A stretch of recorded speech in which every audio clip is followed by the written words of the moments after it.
இவர்கள் ஆட்சிக்கு வந்ததும் செய்த முதல் வேலை தமிழகத்தில் இந்த 8 வழிச்சாலைக்கு எதிராக நடந்த எல்லா போராட்டங்களின் பின்னணியிலும் திமுக இருந்து தூண்டிவிட்டது. நாங்கள் சேலம் 8 வழிச்சாலையை எதிர்க்கவே இல்லை என்று பச்சையாக பத்திரிகையாளர் சந்திப்பில் போய் சொன்னார். சாலை போடக்கூடாதுன்னு எந்த காலத்திலும் திமுக சொல்லவே இல்லை. அது 8 வழிச்சாலையில் தமிழகமே கொதிச்சு போச்சு. திமுக அரசு கொண்டு வந்த இன்னொரு ரியல் எஸ்டேட் திட்டம் என்னவென்றால் பரந்தூர் விமான நிலையம். சுற்றுவட்டார பகுதிகளில் இருக்கக்கூடிய நிலங்கள் அத்தனையையும் வாங்கி போட்டார். மு.க. ஸ்டாலின் குடும்பம் எத்தகைய பேராசை பிடித்த குடும்பம் என்பதை நீங்கள் நினைவில் வைத்துக்கொண்டு 2026 தேர்தலில் நீங்கள் வாக்களிக்க வேண்டும். இது கேட்பதற்கு அவமானமாக இல்லையா?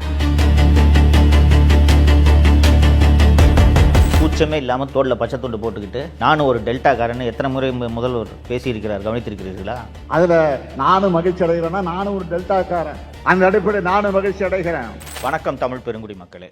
அதிமுக ஆட்சியில் முதல்வர் எடப்பாடி பழனிசாமி அவர்கள் சென்னையிலிருந்து சேலத்துக்கு 8 வழிச்சாலைன்னு ஒரு திட்டத்தை அறிமுகப்படுத்தினார். ஒரு பாலமோ சாலையோ தொழிற்சாலையோ அமைப்பதென்றால் அரசு நிலம் கையகப்படுத்த வேண்டும். அப்படி நிலம் கையகப்படுத்த வேண்டிய தேவை இருப்பதன் காரணமாக பல்வேறு பகுதிகளில், குறிப்பாக சேலம், திருவண்ணாமலை உள்ளிட்ட பகுதிகளில் விவசாயிகள் போராட்டம் நடத்தினார்கள். அரசு இத்தனைக்கும் 4 மடங்கு சந்தை விலையை விட 4 மடங்கு விலை கொடுப்பதாக அப்போது அறிவித்திருந்தது. ஆனாலும் அதையும் மீறி கடுமையான போராட்டங்கள் நடைபெற்றன. அந்த போராட்டங்கள், பெரும்பாலான போராட்டங்களை பின்னால் இருந்து தூண்டிவிட்டது திராவிட முன்னேற்ற கழகம். நான் ஏற்கனவே பேசிய வீடியோக்கள்லாம் சொல்லியிருக்கேன். அதிமுக ஆட்சியில் எப்போ பார்த்தாலும் போராட்டம் நடக்கும். என்னென்னா, அதிமுக ஆட்சியில் குறைந்தபட்ச ஜனநாயகம் இருந்தது. போராட்டம் நடத்த அனுமதிச்சாங்க. மக்கள் அவங்களோட குறைகளை வெளிப்படுத்தணும், அதற்கான வாய்ப்பு இருக்கிறது தான் ஜனநாயகம்.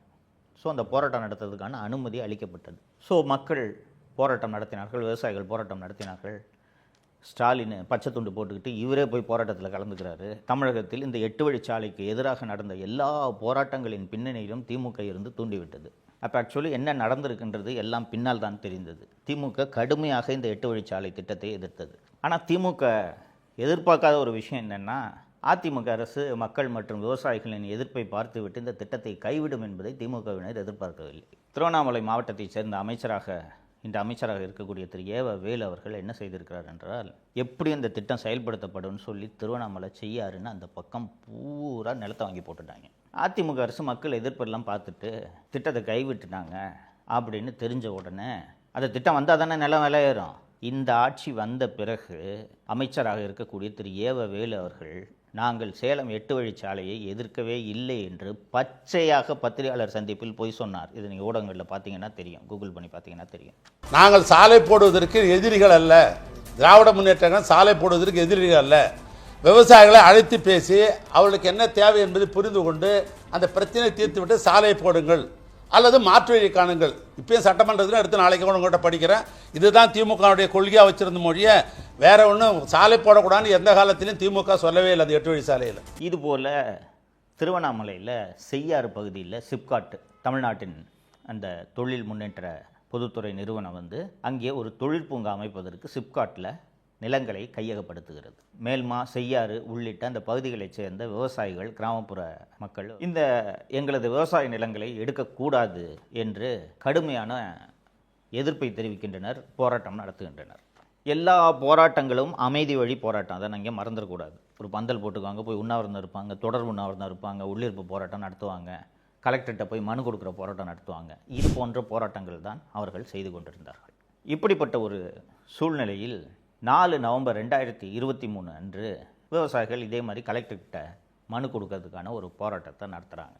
அப்போது காவல்துறை ஒரு 18 பேரை கைது பண்ணி சிறைக்கு அனுப்பிடுறாங்க. வழக்கமாக இந்த போராட்டம் நடத்துகிறவங்களெல்லாம் கைது பண்ணால் என்ன பண்ணுவாங்கன்னு உங்களுக்கு தெரியும். கல்யாண மண்டபத்தில் வச்சு ஒரு கேஸை போட்டு விட்ருவாங்க, சாயங்காலம் 6 மணிக்கு அனுப்பி விட்ருவாங்க. இதுதான் வழக்கமாக நடக்கக்கூடிய விஷயம். ஆனால் செய்யாறு மேல்மா பகுதியில் இந்த போராட்டம் நடத்தியதில் 20 பேரை ரிமாண்டுக்கு அனுப்பிச்சிட்டாங்க, சிறைக்கு. ரிமாண்டுக்கு அனுப்பியதோடு இல்லாமல் பாக்கியராஜ், பச்சையப்பன், தேவன், சோழன், அருள் ஆறுமுகம், திருமால் உள்ளிட்ட 7 பேரை குண்டர் சட்டத்தில் அடைத்தது திமுக அரசு. நம்ப முடியுதா உங்களால்? குண்டர் சட்டம் என்பது எதற்காக?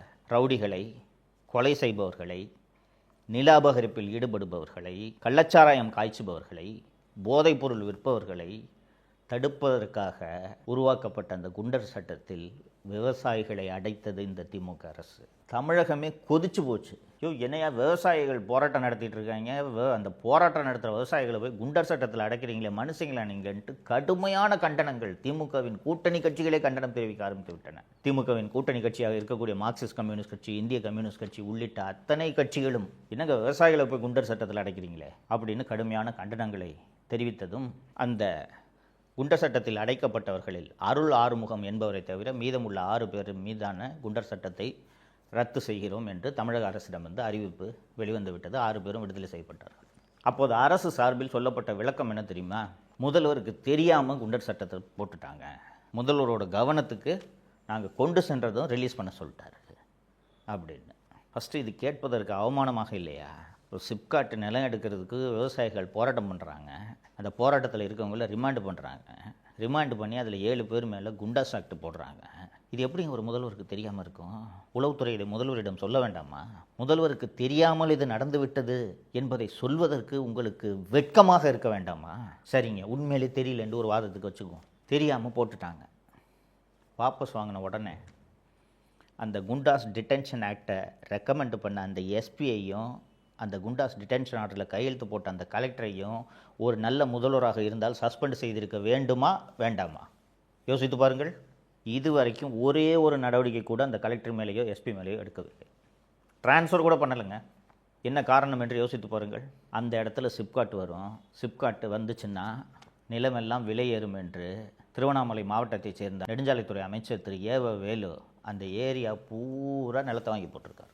நிலத்தை வாங்கி போட்ட பிறகு அந்த சிப்காட் வந்தால் தானே நிலத்தோட விலை ஏறும். ஏற்கனவே 8 வழிச்சாலை ரத்து பண்ணதுனால அவர் வாங்கி போட்ட நிலம் விலை ஏறல. இப்போ சிப்காட்டும் வராமல் போச்சுன்னா இதனால் ஏவ வேலு சொல்லித்தான் அந்த மாவட்ட ஆட்சியர் இந்த விவசாயிகளை குண்டர் சட்டத்தில் அடைத்திருக்கிறார். கூச்சமே இல்லாமல் தோளில் பச்சை துண்டு போட்டுக்கிட்டு நானும் ஒரு டெல்டாக்காரன்னு எத்தனை முறை முதல்வர் பேசியிருக்கிறார், கவனித்திருக்கிறீர்களா?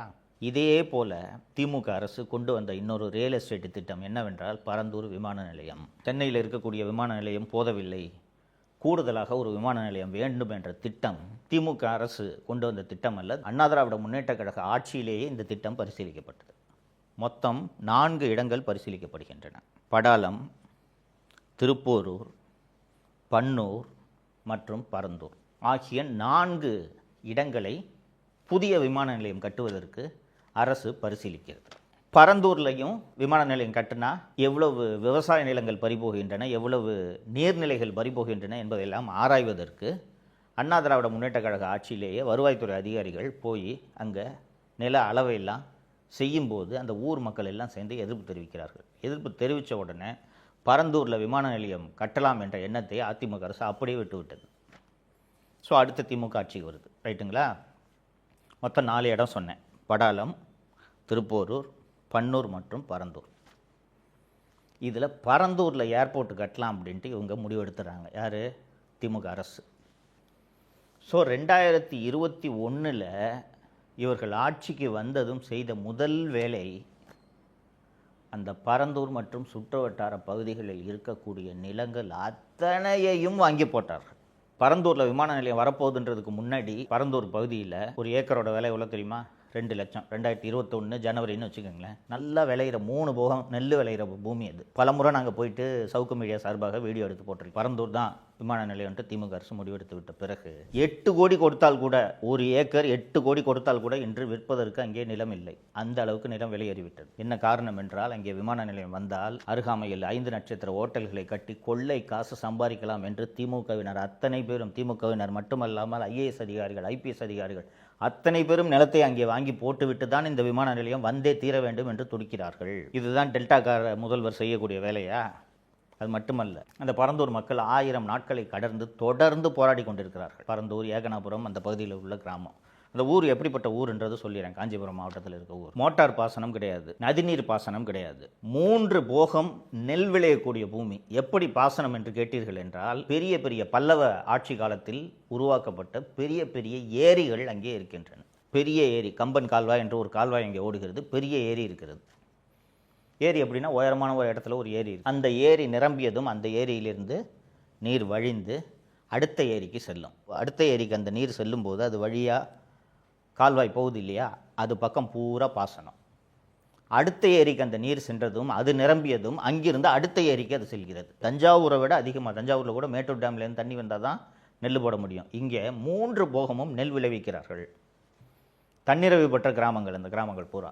அது மட்டுமல்லாமல் சென்னையோட வெள்ளத்தை வடிப்பதற்கு மிக முக்கியமான நீர்நிலையாக அந்த பரந்தூரில் இருக்கக்கூடிய அந்த ஏரிகளும் அந்த கம்பன் கால்வாய் உள்ளிட்ட கால்வாய்களும் பயன்படுகின்றன. சென்னையில் இருக்கக்கூடிய அடையாறு மற்றும் கூவம் ஆறு இருக்கிறதல்லவா, அங்கே அந்த பரந்தூரில் இருக்கக்கூடிய அந்த ஏரிகள் எல்லாம் நிரம்பினாலும் அங்கிருந்து அந்த தண்ணீர் கம்பன் கால்வாய் வழியாக வடிந்து சென்னையில் செம்பரம்பாக்கம் மற்றும் அடையாறு ஆறு வழியாகத்தான் கடலில் சென்று கலக்கிறது. இப்போது இவர்கள் திட்டமிட்டிருக்கக்கூடிய இந்த பரந்தூர் விமான நிலையம் எங்கே வருகிறது தெரியுமா? அந்த விமான நிலையத்தோட ரன்வேயே ஏரி மேலே தான் ரன்வேயே வருது. ஸோ இந்த மாதிரி அந்த இடத்துல ஏகப்பட்ட நீர்நிலைகள் இருக்கின்றது. அந்த நீர்நிலைகள்லாம் எந்த அளவுக்கு பாதிக்கப்படுகிறது என்பதை ஆராய்ந்து விட்டு நாங்கள் விமான நிலையம் அமைக்கிறோம் என்று திமுக அரசே மச்சேந்திரநாதன் ஐஏஎஸ் என்பவர் தலைமையில் இந்த நீர்நிலைகளுக்கு ஏற்படக்கூடிய பாதிப்பை மட்டும் ஆராய்வதற்கு மச்சேந்திரநாதன் ஐஏஎஸ் அவர்கள் தலைமையில் ஒரு கமிட்டியை அமைக்கிறார்கள். அந்த கமிட்டி தனது அறிக்கையை எவ்வளவு நீர்நிலைகள் பாதிக்கப்படுகின்றன தனது அறிக்கையை கொடுத்து விட்டது. அந்த அறிக்கையை இன்று வரை திமுக அரசு வெளியிடவில்லை. 2023 ஒரு அவசர சட்டத்தை திமுக அரசு சட்டப்பேரவையில் விவாதமே இல்லாமல் நிறைவேற்றியது. என்ன அந்த சட்டம்? அவசர சட்டம் என்றால், அரசு திட்டத்துக்கு நீர்நிலைகள் இருந்தால் சுற்றுச்சூழல் ஆய்வு நடத்தாமல் நிலம் கையகப்படுத்தக்கூடாது என்பதுதான் இன்றைக்கி இருக்கக்கூடிய சட்டம். மிக மிக முக்கியமான திட்டங்களாக இருந்தால் எந்த விதமான விதிமுறைகளையும் பின்பற்றாமல் எல்லா நிலங்களையும் கையகப்படுத்தலாம்னு ஒரு சட்ட திருத்தத்தை கொண்டு வராங்க. இது 2023 இந்த சட்ட திருத்தத்தை கொண்டு வந்துட்டாங்க. சரியாக 2026 மார்ச் முதல் வாரத்தில் தமிழக அரசு ஒரு அரசாணையை வெளியிடுகிறது. என்ன அந்த அரசாணை என்றால், பரந்தூர் விமான நிலைய திட்டம் இந்த அவசர சட்டம் சொன்னேன்ல, இந்த சட்டத்தின் கீழ் கொண்டு வரப்பட்டு விட்டது. ஸோ நீர்நிலைகள் எல்லாம் இருந்தாலும் பரந்தூர் விமான நிலையத்திற்காக இந்த நிலங்களை யாருடைய எதிர்ப்பையும் மீறி கையகப்படுத்தலாம் என்பதுதான் இந்த அவசர சட்டத்தோட நோக்கம். அந்த பரந்தூர் மக்கள் நடத்திய அந்த போராட்டத்தை ஊடகங்கள் சென்று கவர் செய்துவிடக் கூடாது என்பதற்காக கிட்டத்தட்ட 2 வருடங்கள் ஏகனாபுரம் உள்ளிட்ட 13 கிராமங்களை ஊரடங்கில் வைத்திருப்பது போல தமிழக அரசு வைத்திருந்தது. அந்த ஊருக்கு போகிற 4 எல்லையிலும் காவல்துறையை போட்டு அந்த ஊர்க்காரங்களை தவிர வேறு யாருமே உள்ளே செல்லக்கூடாது, பத்திரிகையாளர்கள் செல்லக்கூடாது. இவ்வளவு பாதுகாப்பு ஏற்பாடுகளை எல்லாம் செய்து இவர்களுடைய நோக்கம் விமான நிலையத்தை கொண்டு வந்து தொழில் வளர்ச்சியை பெருக்க வேண்டும் என்பது அல்ல. அந்த பக்கத்தில் தமிழக முதல்வர் அவர்களுக்கு சொந்தமான அந்த பண்ணை வீடு எங்கே இருக்கிறது தெரியுமா? உளுந்தை என்ற கிராமத்தில் இருக்கிறது. அந்நியார் திருமதி துர்கா ஸ்டாலின் நடத்தி கொண்டிருந்த ஸ்பிரிங்ஸ் மினரல் வாட்டரோட இடமும் அங்கே தான் இருக்கிறது. இந்த பரந்தூர் ஏர்போர்ட் வந்துச்சுன்னா உளுந்தையில் இவர்களுடைய நிலம் மட்டுமல்லாமல் இவர்கள் பினாமி பெயர்களில் வாங்கி போட்டுள்ள நிலங்கள் அத்தனையின் விலையும் பல மடங்கு உயரும். இந்த குடும்பத்தோட பேராசை எப்படிப்பட்ட பேராசை என்பது உங்களுக்கு புரிகிறதா? ஏற்கனவே நான் 2 லட்சம் கோடிக்கு மேலே சம்பாரிச்சிருக்காங்கன்னு சொல்லியிருக்கேன். அது போதாதா? ஆயிரக்கணக்கான ஆண்டுகளாக விவசாயத்தில் ஈடுபட்டு கொண்டிருக்கக்கூடிய அந்த மக்களின் வயிற்றில் அடித்து நீங்கள் விமான நிலையம் கட்ட வேண்டுமா? நீங்களும் நானும் வேறு வேறு வேலை செய்து பிழைத்து கொள்ளலாம். தான் வச்சிருக்கிற 2 ஏக்கர் நிலத்தில் 3 போகம் நெல் மட்டும் விளைவிச்சு அதன் மூலமாக தனது வாழ்வை நடத்தி கொண்டிருக்கக்கூடிய விவசாயிகிட்டு கையில் பணத்தை கொடுத்து அப்பார்ட்மெண்ட்டில் போய் 8வது மாடியில் குடியிரு அவன் எப்படிங்க குடியிருப்பான்? தொழில் என்னங்க பண்ணுவான்? விவசாயத்தை தவிர அவனுக்கு வேறு எந்த தொழிலும் தெரியாது. ஆனால் அவர்கள் வயிற்றில் அடித்து அந்த விமான நிலையத்தை எப்படியாவது கொண்டு வர வேண்டும் என்று தான் தேர்தல் நெருக்கத்தில் 2026 மார்ச் மாதத்தில் இவர்கள் பரந்தூர் விமான நிலையத்தை இந்த அவசர சட்டத்தின் கீழே கொண்டு வந்திருக்கிறார்கள். இந்த மு.க. ஸ்டாலின் குடும்பம் எத்தகைய பேராசை பிடித்த குடும்பம் என்பதை நீங்கள் நினைவில் வைத்துக்கொண்டு 2026 தேர்தலில் நீங்கள் வாக்களிக்க வேண்டும். விவசாயிகள் வயிற்றில் அடித்த ஆட்சி தான் இந்த ஆட்சி என்பதை நீங்கள் மறந்துவிடக்கூடாது. இதையெல்லாம் மனதில் வைத்துக்கொண்டு நீங்கள் வாக்களிக்க வேண்டும். தப்பித்தவறி திராவிட முன்னேற்ற கழக ஆட்சி மீண்டும் வந்தால் காஞ்சிபுரம் உள்ளிட்ட பகுதிகளில் இருக்கக்கூடிய விவசாயம் மொத்தமாக அழிக்கப்பட்டு விடும் என்பதை நீங்கள் மறந்து விடாதீர்கள். அது மட்டுமல்ல, அந்த ஏரிகளின் மீது கட்டிடங்கள் கட்டப்பட்டால் சென்னை வெள்ளக்காடாகும் அபாயமும் இருக்கிறது என்பதை நீங்கள் மறந்துவிடக்கூடாது. இதை மனசில் வச்சுக்கிட்டு நீங்கள் வாக்களிக்கணுன்றது தான் நான் உங்ககிட்ட வைக்கக்கூடிய வேண்டுகோள், கோரிக்கை. நன்றி. தமிழகத்தை காப்போம். உலக தமிழ் சொந்தங்களுக்கு வணக்கம். நான் ராஜவேல் நாகராஜன்.